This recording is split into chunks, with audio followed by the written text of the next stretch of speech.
47th floor, Wellington Pierce & Co. headquarters, New York City. The tension in the boardroom was suffocating. The chandelier above cast flickers of golden light across a $30 million contract, spread across a glass table long enough to land a plane. Every word on that contract lay frozen. So did the men in thobs and gold-trimmed cloaks, representatives from the UAE. Eyes sharp as the morning desert. Silent. Still. Waiting. For a translation. All heads slowly turned toward a corner of the room. There stood Amira Clark, a small black girl, maybe 12 or 13, pressed against the glass wall by Charlotte Keene, the firm's senior executive administrator. Charlotte, a white woman in her 40s with platinum hair pulled back in a bun sharp enough to cut, loomed over the girl like a queen issuing a sentence. "You speak 7 languages?" Charlotte hissed. "Don't kid yourself. Get out before I call security." Amira didn't flinch. Her lips were pressed shut, but her gaze didn't drop. Her white button-up shirt was ironed within an inch of its life. A public library pin sat just below her collar like a silent punctuation mark. Her natural curls were pulled into a tidy knot. She was the daughter of a building janitor. That was all most people saw.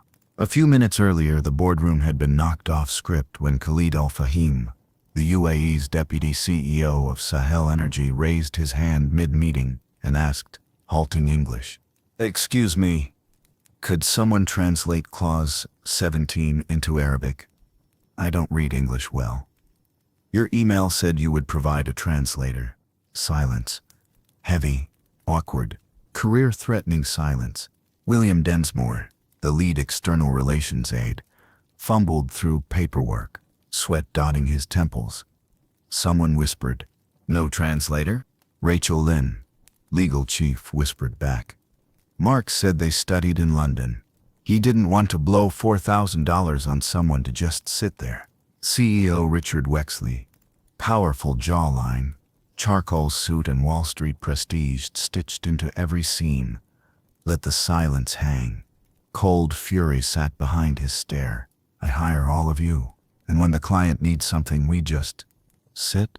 His voice cut the air like a scalpel. Then, click, the glass doors opened. "I can help," said a voice. Soft, steady, clear. Every head turned. There she was, Amira. Small, black, calm, holding a folder in both arms. She stepped into the boardroom like a whisper slicing a storm. On one side of the table, expensive suits, MacBooks, silk ties. On the other, a girl in hand-me-downs with eyes full of fire and a voice that dared to offer what no one else could. Charlotte was on her feet in seconds. "Wait a second. If you like this video, please like, comment, and subscribe. It really helps us." She circled the table and dragged Amira back toward the shadows of the room. "Don't embarrass yourself," she hissed. "You think watching YouTube videos makes you a genius? You're the janitor's daughter. Act like it." Amira didn't speak. Her tiny fists clenched the edges of her folder, a self-made Arabic translation of a similar contract she had studied for months, printed from the public library, annotated, memorized. Back at the table, Richard forced a tight smile. "So sorry for the confusion. We'll resolve this momentarily. Please feel free to review the documents in the meantime." William picked up his phone, pretending to call someone. No one acknowledged the girl. No one asked who she was. Not a single thank you. Not even a glance. She was escorted out like a smudge on an otherwise pristine glass conference. As the doors closed behind her, Amira turned back. Through the glass, she watched the meeting resume under glittering lights, words flowing, hands shaking, deals made. In her silence, she once believed that being good, being great would make the world listen. But now she knew, being great doesn't matter. Not when the first thing they see is your skin. And they refused to see anything else. 5th floor. A rundown apartment building in Harlem, where every footstep in the hallway echoed like a drum. That was home for Amira Clark and her mother for 3 long years. The walls were beige, peeling in some corners, cracked in others. The window creaked every time the wind howled through. The room was so small, that one had to shuffle sideways if the other stood up. Valerie Clark, 38, moved with a hunched back, molded by years of scrubbing floors. She had just been fired that morning from Wellington Pierce & Co. 6 years of work, no sick days, no complaints, no recognition, just a shadow that passed through the building after 6 p.m. At the wobbly table by the window, Amira sat scribbling in a notebook covered with handwritten Arabic phrases. Streetlight spilled through the glass, casting golden stripes across worn pages. An old Arabic dictionary lay open, its spine cracked, pages yellowed, and corners marked with tiny folded tabs. Medina means city. Medina is the classical spelling. This one. Mom, can you help me look it up? Amira asked without looking up. Valerie set down 2 bowls of cold rice and soy sauce. She nodded, wiped her hands on her faded jeans, and leaned over. It means responsibility, she murmured. The classical version works, but in legal text, noted as liability. Amira wrote it down. Her fingers trembled from the cold, but her eyes gleamed like a blade that had never dulled. For 3 years, when she wasn't being mocked at public school by white kids who called her the library girl, Amira was at the local public library. She learned languages through free YouTube videos, borrowed books, and sample exams printed using change her mother had saved 1 dime at a time. One day she came home, hair a mess, notebooks torn in half, eyes swollen from crying. She only whispered, "They laughed at me for studying Japanese, said it didn't matter, that a black kid could never beat a white student at anything." Valerie held her close. Her hands were rough, Amira's back dusted with chalk, but between those 2 frail bodies pulsed a love stronger than poverty. "No one gets to define your limits but you, Amira," Valerie said, not knowing if she was comforting her daughter or herself. That morning, after Amira was dragged out of the boardroom, neither of them had a chance to talk. They were summoned to the executive floor. No office, no chairs, just 3 HR staffers standing in the hallway, where everyone could see. "Ms. Clark, your daughter disrupted a high-level meeting and interfered in a sensitive negotiation. It reflects poorly on the company." Valerie stood still. Her hands still smelled of industrial soap. Amira held her mother's hand tightly, silently trying to say, "I'm sorry." One of them, a man with a gold watch, smirked. "Maybe she's smart. But smart doesn't matter if you don't know your place." A janitor's kid trying to translate $1 million deal, another chuckled. No one defended them. No laughter. Just the kind of silence that feels like a towel wrung dry until nothing remains. "Ms. Clark, your employment is suspended effective immediately. Please collect your belongings. This is final." Valerie bowed her head. Not out of weakness, but because she knew fighting back would only make it worse for Amira. They gathered what little they had. A worn mop, a pair of shoes with split heels, a crumpled Arabic study guide, 2 shadows walking out into the rain, unnoticed. No one offered an umbrella. No one paused. Each raindrop felt like a nail hammered into dignity. Back in the boardroom, the deal stalled. The outside interpreter called. "I can be there in 45 minutes at best." The UAE delegation remained polite, but their eyes no longer sparkled with trust. Richard Wexley forced a diplomatic smile, trying to buy time. After 2 hours of filler talk, the clients excused themselves and returned to the hotel, promising to reschedule. When the doors shut behind them, Richard stood at the head of the table, removed his glasses, and scanned the room. "This level of incompetence," he said, voice cold and clipped. "Your bonuses this year? Gone." No one met his eyes, but through all the rage, he never once mentioned Amira. Not a word. To him, her presence was a glitch, a speck on a silver platter. Meanwhile, outside the building, Valerie and Amira stood at the curb. Valerie shielded their belongings with a torn plastic bag. Her shoulders were soaked. Amira walked beside her, rain trickling down her neck, chilling her spine. But she didn't shiver. She only asked, voice barely audible, "Mom, was I wrong?" Valerie didn't answer immediately. She reached over, brushed the wet curls from her daughter's forehead, and looked her in the eye. "You weren't wrong. What's wrong is a world that still refuses to listen." Amira nodded. No tears. Something inside her had died. That innocent belief that effort alone earned respect. But something else had been born, a strength that no longer needed anyone's permission to exist. An old city bus arrived. They boarded, sat near the fogged-up window. Through the misted glass, the towers of Wellington Pierce & Co. faded behind them, swallowed by the rain. 1 week later, the sky above New York was a cruel, flawless blue. That morning, like any other, the 47th floor of Wellington Pierce & Co. buzzed with familiar sounds, heels tapping over marble, the soft scatter of keystrokes, phones chiming, and assistants whispering behind walnut doors.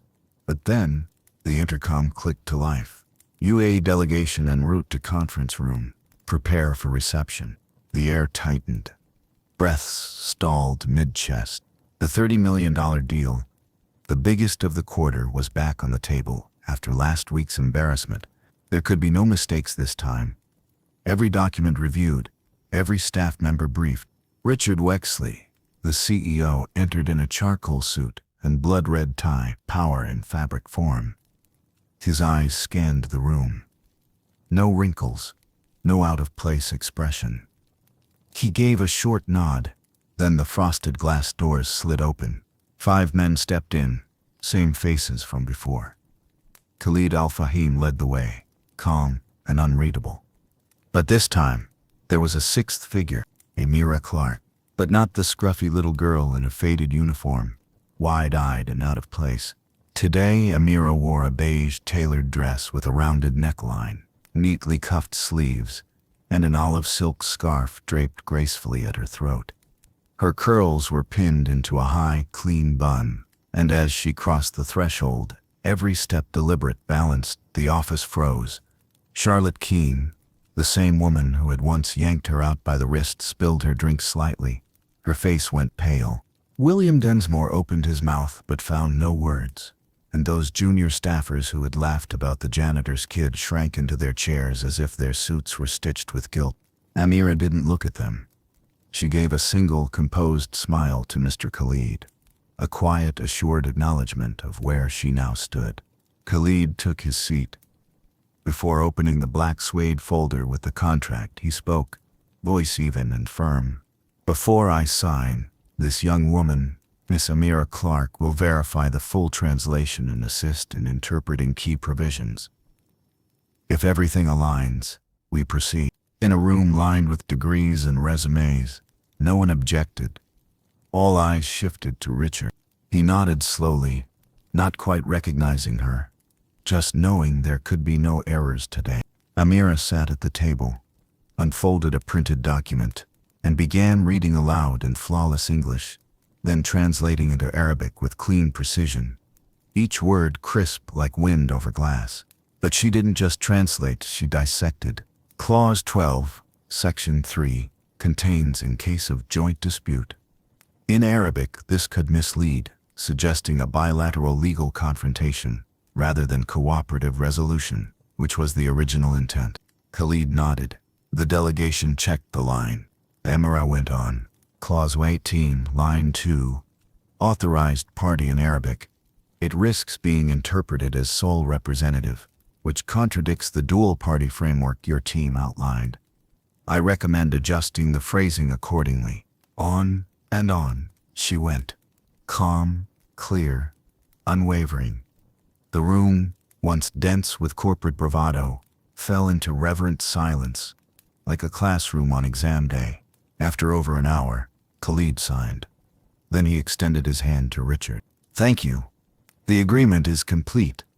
And without this young woman, I suspect the misunderstanding would have destroyed it." Richard smiled, but his eyes stayed locked on her. "Where did this little genius come from?" Khalid arched an eyebrow, then chuckled lightly. "You don't recognize her?" he asked. "She stood in this very room last week." Richard froze. Khalid continued, as if recalling a passing memory. "That day she stepped forward to help translate, but was removed. I noticed her eyes. Something about them stayed with me. He tapped his chest gently. Then I remembered. 2 years ago I was a guest judge at an international language competition. She was the youngest contestant. Translated 7 languages, including classical and modern Arabic, without pause. I never forgot those eyes. She didn't win, but I was impressed. A ripple of surprise swept the room. Khalid's gaze softened. After last week's canceled meeting, I saw her again, leaving the building in the rain, carrying belongings with her mother. I asked, confirmed it was her. I invited her to my team's branch office, and today, she saved this deal. Every head turned toward Amira. Richard stood speechless. The memory surfaced, a girl dragged from the room. He had seen it. Barely. Someone had said, handled. He hadn't asked more. A child interrupting $1 million negotiation? Absurd. Unworthy of attention. He hadn't known that very child was a quiet prodigy. Trampled in his building, by his people, with his silence. Before he could speak, Amira stood. She bowed her head slightly. No accusation, no pride, no resentment.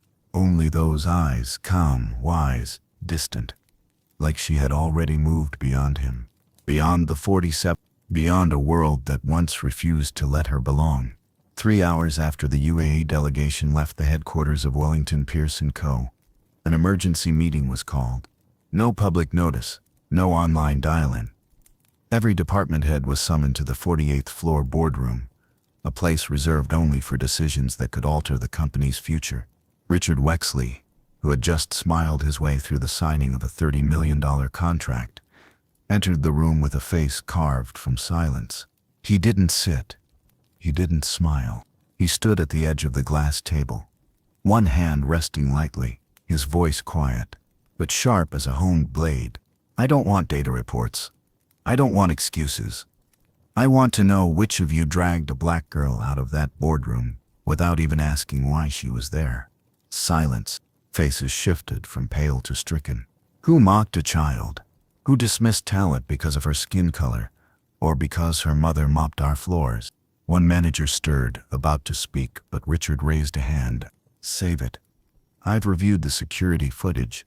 The phrase, "a black kid like you speaking 7 languages," still rings in my head like a slap.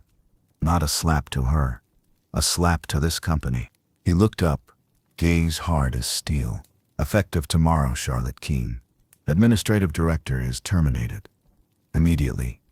Everyone involved in mishandling that incident, everyone who enabled that prejudice, is to be dismissed by the end of this week. Heads bowed. Someone began to cry. Another gritted their teeth quietly, but no one spoke. Because in Richard's eyes, it wasn't rage anymore. It was awakening. A gifted child, trampled by his own company, in front of him. And if not for one foreign guest who happened to recognize her, she might have been lost forever. The next day, an internal memo was sent across every global branch of Wellington Pierce & Co. Subject: official apology from the CEO. In it, Richard admitted a deep failure in the company's culture and leadership. We turned away a gifted child because of where she came from. And to me, that's worse than losing any contract. At the end, he announced the creation of the Amira Clark Honor Scholarship, designed for underprivileged students with talent in languages, innovation, or technology. It would be awarded annually through a transparent selection process, and the first honorary recipient, of course, would be Amira. Weeks later, a major educational institute in Washington, one known for its preparatory academies for gifted students, sent a special letter to Amira. Not just an acceptance, a fully funded 10-year academic grant. In the opening lines, the academic director wrote, "We heard from Mr. Khalid about you, your mastery of 7 languages, your grammatical precision in bilingual legal contracts. But what moved us most was your grace, your refusal to seek revenge, even when you had every reason." Amira read the letter, but her eyes lifted toward her mother. Valerie stood at the kitchen counter in their new apartment, no longer the rain-leaking 5th floor in Harlem, now a modest but warm home in Queens, arranged by the company as part of its apology. along with a formal offer for Valerie to manage janitorial operations, under contract with full benefits. Valerie met her daughter's gaze. Something passed between them, not in features but in fire. That quiet defiance no hardship could beat down. On the day Amira returned to Wellington Pierce & Co., this time as the guest of honor for the scholarship's launch, the sky over New York was thick with clouds. Mother and daughter stood on the sidewalk, staring up at the building of glass and shadows. Once a place of humiliation, now a memory rewritten by justice. Amira turned to her mother. Her eyes no longer carried pain. They carried light. She reached for Valerie's hand and gave it a soft squeeze. Valerie smiled, holding it tight. From now on, no one will make you bow your head again. Amira tilted her head, lips curling into a quiet smile, the kind only those who felt the cold breath of injustice know how to wear, and still choose to stay warm enough to believe in what's right. I'll walk tall, for every black child still being silenced like I once was. She turned toward the steps. Her white dress lifted gently in the morning wind like a ribbon rising above a stain already washed clean by dignity. And on the LED screen outside the tower, a line scrolled slowly. Wellington Pierce & Co., proud to support talent, no matter where it comes from. And perhaps that, not the $30 million deal, was the most valuable contract they had ever signed. Message it. Talent has no skin color, and courage doesn't wait for permission to speak. Amira proved that even after being insulted, dismissed, and cast out of the gates of prestige, a child can still return, not to reclaim a seat, but to redefine the entire table. Her story is more than a wake-up call to those who judge by appearance. It's a reminder that the quiet, overlooked ones often hold the very key to change. Because true justice isn't a favor handed down. It's a moment of overdue recognition, met with grace, just in time.